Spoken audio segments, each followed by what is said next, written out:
Class 12 के सभी बच्चों का बहुत बहुत स्वागत मेरे YouTube चैनल पर।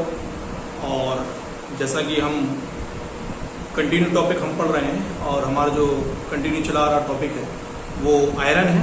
आयरन के बारे में हम पढ़ने का काम कर रहे हैं। तो बेटा जो आयरन है उसमें मैंने लास्ट वीडियो में आपको जो बताया था वो मैंने आपको बताया था कि हम किस प्रकार से ढलवा लोहे से इस्पात के निर्माण का कार्य करते हैं, किस प्रकार से ढलवा लोहे से इस्पात के निर्माण का कार्य किया जाता है। ये हमने बेसमेल परिवर्तक के रूप में पढ़ लिया था और उसमें मैंने आपको कंडीशंस भी बताई थी कि अगर मैग्नीज इतनी मात्रा में है तो आपको अम्लीय बेसमेल परिवर्तक को यूज में लाना है, अगर इतनी मात्रा में है तो हम क्षारीय बेसमेल परिवर्तक को उपयोग में लाने का क्या करते हैं, कार्य करते हैं। इसी क्रम में आगे बढ़ते हुए मैं आज आपके सामने जो टॉपिक है उसके आगे के वीडियोस को मैं आपके सामने प्रस्तुत कर रहा हूँ। आइए हम देखते हैं अपने टॉपिक के बारे में। देखिए आज का जो हमारा टॉपिक है सीमेंस मार्टिन की खुली भट्टी प्रक्रम। इस प्रोसेस में, इस प्रक्रम में खुले तल की पुतली भट्टी को उपयोग में लाया जाता है। भट्टी में सिलिका का अम्लीय स्तर या क्षारीय स्तर लगा होता है। यह क्रिया 4 गुण उपस्थित फास्फोरस की मात्रा पर निर्भर करती है। ये मतलब जो फास्फोरस की मात्रा है ना, ये निर्भर करेगी कि हमें सिलिका का अम्लीय स्तर कितना रखना है, अम्लीय और क्षारीय स्तर को कितनी मात्रा में पूर्ण रूप से लगाने का कार्य करना है। ये डिपेंड करता है कि हमारे पूर्ण रूप से चार्ज मतलब जो होता है, जो पूर्ण रूप से अयस्क होता है जिसको आप गर्म करने का कार्य कर रहे हो उसको हम पूर्ण रूप से चार्ज कहते हैं, जिसमें विभिन्न प्रकार के गालक, विभिन्न प्रकार के पाए जाने वाले पदार्थ या अशुद्धियां फंस रहने का कार्य करती हैं। तो ये सब डिपेंड करता है कि भाई चार्ज में कितनी मात्रा में फास्फोरस उपस्थित है, उसी आधार पर हम पूर्ण रूप से अम्लीय स्तर और क्षारीय स्तर को लगाने का क्या करेंगे, कार्य करेंगे। तो इस भट्टी के अंतर्गत हमने क्या किया कि सबसे पहले भट्टी के अंतर्गत खुले तल की भट्टी को ले लिया, उसमें सिलिका का अम्लीय स्तर और क्षारीय स्तर जो होता है लगा रहने का कार्य करता है। यह क्रिया 4 गुण उपस्थित फास्फोरस की मात्रा पर निर्भर करती है। इस भट्टी में पिघला ढलवा लोहा जो होता है, या तो पिघले ढलवे लोहे को उपयोग में लाया जाता है या इस्पात की छीलन को या हेमेटाइट के मिश्रण को उपयोग में लाने का कार्य करते हैं। भाई पिघला ढलवा लोहा ले लिया, इसके द्वारा ही प्राप्त कर सकते हैं। इस्पात की छीलन और हेमेटाइट का मिश्रण जो होता है या तो इसको यूज में लाने का कार्य करेंगे। इस्पात की छीलन और हेमेटाइट के मिश्रण को लिया, प्रोड्यूसर गैस के द्वारा इसको हम क्या करते हैं, गर्म करते हैं। प्रोड्यूसर गैस क्या होती है, जो कार्बन होता है ना, कार्बन जब ऑक्सीजन के साथ क्रिया करता है तो कार्बन मोनोऑक्साइड का निर्माण करता है। यही कार्बन मोनोऑक्साइड जो होती है इसको प्रोड्यूसर गैस के नाम से क्या करते हैं, जानते हैं।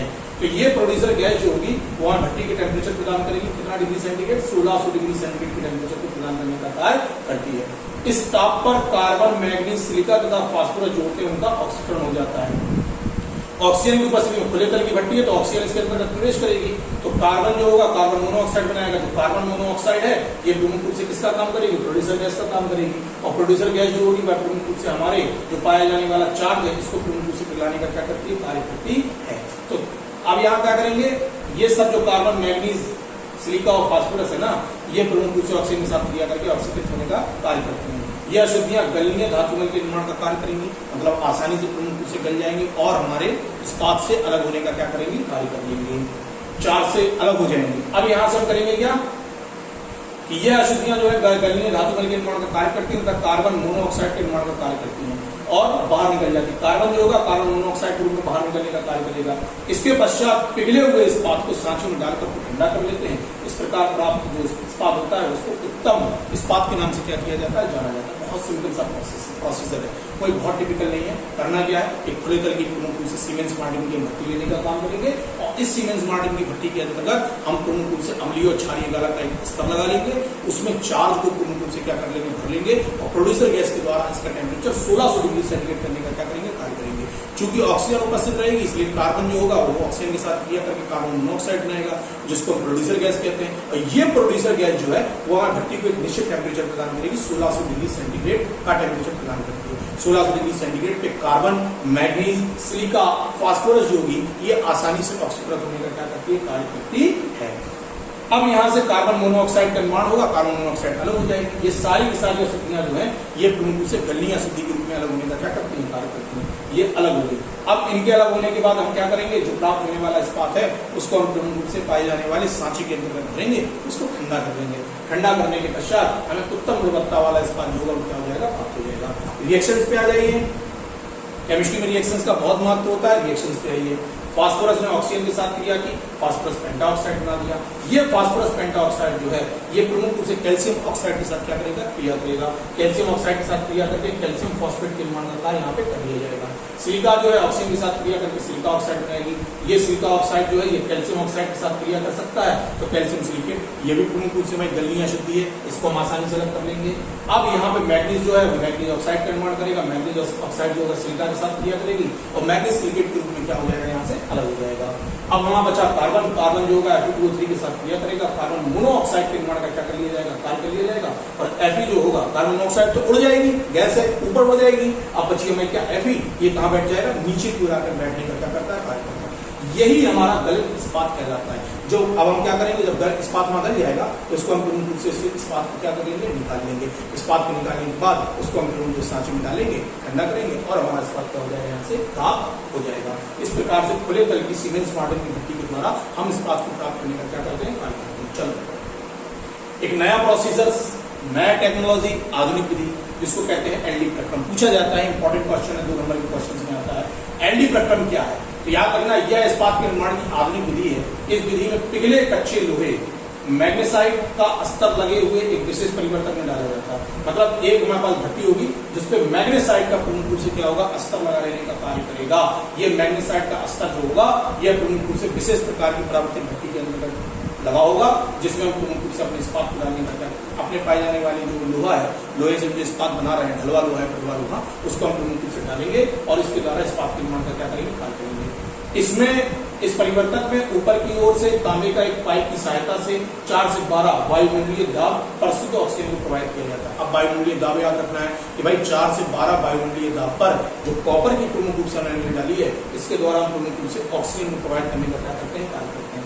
जिसके कारण होगा क्या, सिलिका सिलिका ऑक्साइड में कन्वर्ट हो जाएगी, मैग्नीज मैग्नीज ऑक्साइड के रूप में कन्वर्ट हो जाएगा, कार्बन कार्बन मोनोऑक्साइड के रूप में परिवर्तित होने का क्या करेगी, कार्य करेगी। अब यहाँ पे जो सिलिका ऑक्साइड और मैग्नीज ऑक्साइड बनेगा ना, ये सिलिका ऑक्साइड और मैग्नीज ऑक्साइड जो है ये प्रमुख रूप से आपस में क्रिया करेगा और मैग्नीज सिलिकेट के निर्माण का कार्य कर लिया जाएगा, जो आसानी से हम क्या हो जाएगा, अलग हो जाएगा। इस प्रकार से जो अशुद्धियां हैं वह प्रमुख रूप से अलग हो जाएंगी। अलग होने के पश्चात जो पिघली हुई धातु है वह हमें क्या होती है, सतह पर तैरने का कार्य करती है, जिसको हम क्या कर लेते हैं, बाहर निकालने का कार्य करते हैं। इस प्रकार से एलडी प्रक्रम के द्वारा हम इसके निर्माण का कार्य करते हैं, इस्पात के निर्माण का कार्य करते हैं।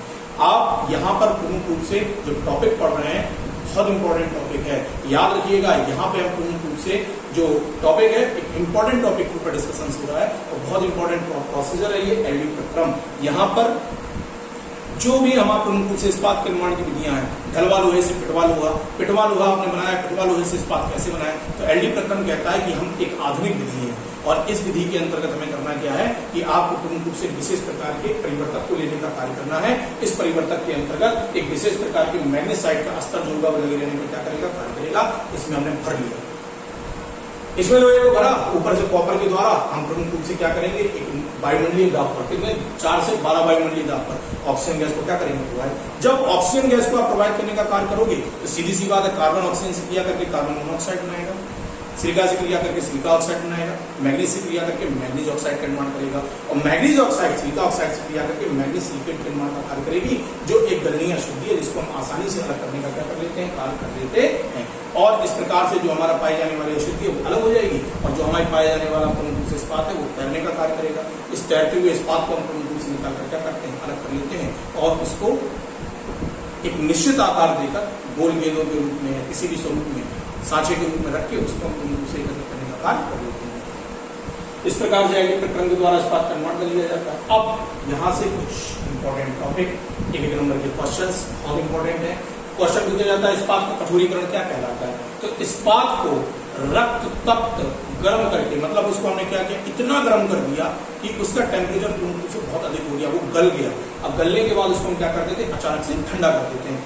अगर इस्पात को रक्त तप्त टेम्परेचर पर गर्म करने के बाद अचानक ठंडा कर दिया जाए तो इसको हम इस्पात की कठोरीकरण के नाम से क्या करेंगे, जानेंगे।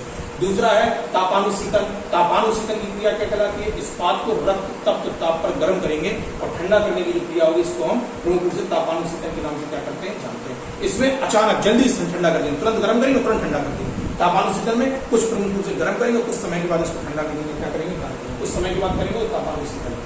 टेम्परीकरण बहुत इंपॉर्टेंट प्रोसीजर 1 नंबर का अति लघु क्वेश्चन, टेम्परीकरण की क्रिया किसे कहते हैं? तो कठोर इस्पात को 280 से 300 डिग्री सेंटीग्रेड ताप पर गर्म करके धीरे धीरे ठंडा करने की क्रिया टेम्परीकरण की क्रिया के नाम से क्या की जाती है? जानी जाती है। हमने कठोर इस्पात लिया, उसको 280 से 300 डिग्री सेंटीग्रेड पे गर्म किया और धीरे धीरे उसको ठंडा कर दिया। ये क्रिया पूर्ण रूप से टेम्परीकरण की क्रिया के नाम से क्या की जाती है? जानी जाती है। इस क्रिया के द्वारा इस्पात की भंगुरता समाप्त हो जाती है। भंगुरता का मतलब क्या होता है?